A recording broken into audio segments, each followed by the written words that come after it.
Hola, ¿qué tal? ¿Cómo estáis? Bueno, en este vídeo vamos a hablar un poco sobre criptomonedas y conceptos generales.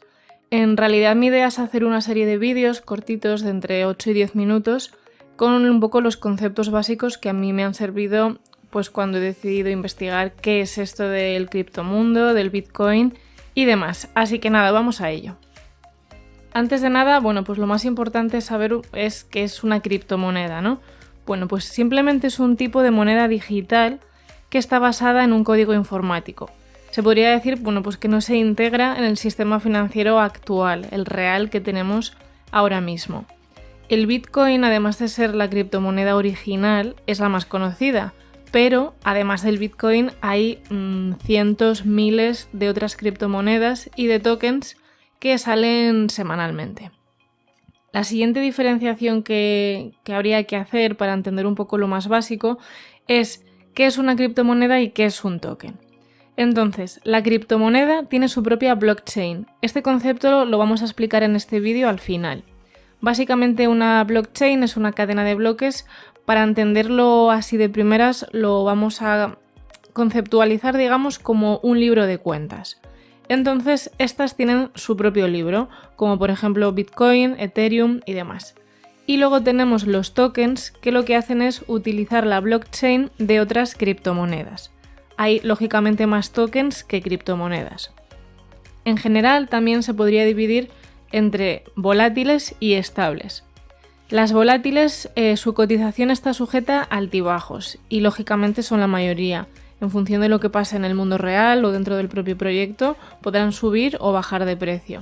Y luego las estables tienen una cotización fija respaldada por un activo real. Es decir, por ejemplo, la moneda USDT básicamente equivale al dólar. Podrá subir y bajar unos céntimos, pero su precio será el del dólar. Y estas son las que se llaman las stablecoins. Ahora vamos a ver dos conceptos también bastante básicos que seguro que habéis leído. Uno es el dinero fiat y el otro las altcoins. El dinero fiat es tan sencillo como entender lo que es el dinero real, es decir, los euros, los dólares en función del país en el que estemos. Simplemente es el dinero de curso legal. Y luego las altcoins son las monedas alternativas a Bitcoin. Se podría decir que se hace una diferenciación entre las principales criptomonedas y el resto de tokens que se han creado desde entonces. Otro concepto también bastante importante es el de las casas de cambio o los exchanges. Simplemente son plataformas en las que los inversores, los particulares, nosotros, realizamos intercambios entre dinero fiat, es decir, nuestros euros en este caso, y X criptomonedas. Entonces, estas casas de cambio están basadas lógicamente en la ley de oferta y la demanda y podrán variar su precio pues, en función de distintas variables. Hay muchísimos, pero digamos que los podemos catalogar entre centralizados o CeFi, si vemos por algún sitio las siglas, y descentralizados o DeFi o DeFi o como lo queráis llamar. Los centralizados son, ambas son plataformas muy sencillas, pero los centralizados quizás sean los más simples. Su liquidez es muy alta, pero el problema es que la privacidad es nula, es decir, nosotros tenemos aquí nuestros activos, pero la custodia no es nuestra, es de esta casa de cambio. Algún ejemplo de una casa de cambio centralizada pues sería Binance o Coinbase, por ejemplo. Y luego tenemos los descentralizados o DeFi, también son muy sencillos de utilizar, la liquidez es muy alta y la privacidad también es alta, porque en relación a la custodia, lo que hemos hablado antes, en este caso es propia de cada uno. Quizás sea un poquito más complicado de operar en estas casas de cambio descentralizadas y en ocasiones las comisiones, pues si tenemos que depositar USDT o cualquier tipo de activo, van a ser un poco más elevadas que en otras casas de cambio como Binance, que por ejemplo tiene yo creo que las mejores comisiones y podría ser la casa de cambio más económica en ese sentido. En ocasiones lo que se hace es meter dinero en Binance y enviarlo a otra casa de cambio descentralizada, como puede ser, por ejemplo, KuCoin. Otro concepto que es lo que hemos dicho antes, que vamos a ver ahora, es el de cadena de bloques o blockchain. Yo creo que para entenderlo lo voy a intentar explicar con un ejemplo y ya luego vamos a ver el término en sí lo que significa. Vamos a imaginar que yo le quiero enviar 100 euros a una persona. Normalmente lo que se hace es, a través de un banco, pues una transferencia, un ingreso, lo que sea. Y lo que el banco hace es quitar esos 100 euros de mi cuenta y enviarlos al banco de esta persona. En realidad lo que se hace es un intercambio de dinero y de información que es pues bastante sencillo. Pero ¿cuál es el problema? Que en este caso ni yo ni la otra persona tenemos control en ese proceso. Es una orden que damos y que digamos que ya deja de depender de nosotros. Dependiendo del caso, incluso nos pueden cobrar comisiones pues en función de los bancos o de la cantidad que queramos enviar. ¿Qué hace una cadena de bloques? Pues en el mismo ejemplo, lo que hace es eliminar los intermediarios.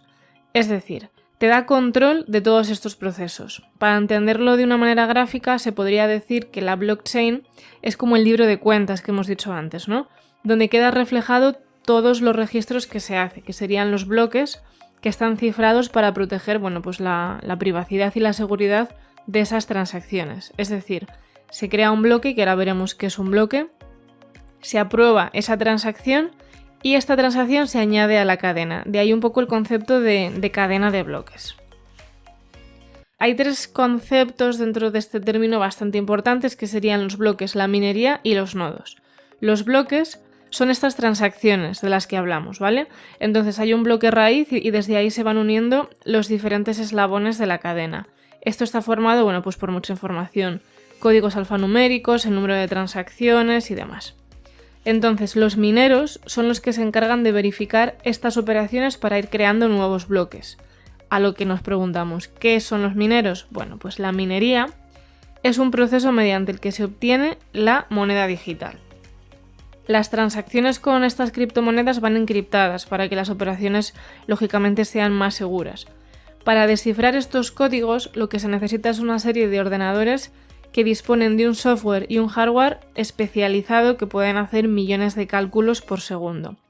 Entonces, cada vez que un minero resuelve alguno de estos problemas, de estas operaciones, se verifica esa transacción y se completa un nuevo bloque.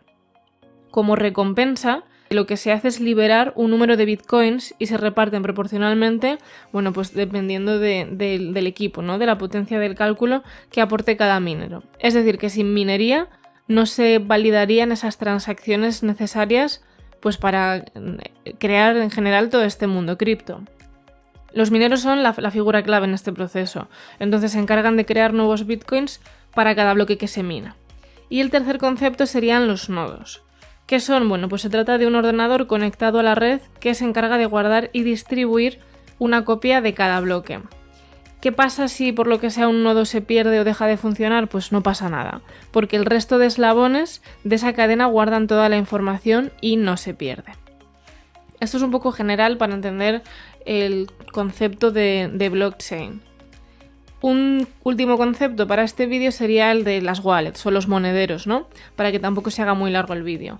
¿Qué son? Pues son carteras, billeteras, monederos virtuales, como lo queráis llamar, en el que podemos gestionar nuestras monedas.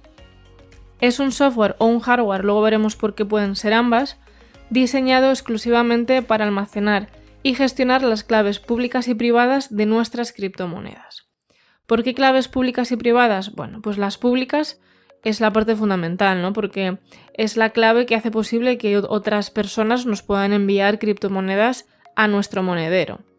Esta clave está cifrada para que no se sepa quién está detrás.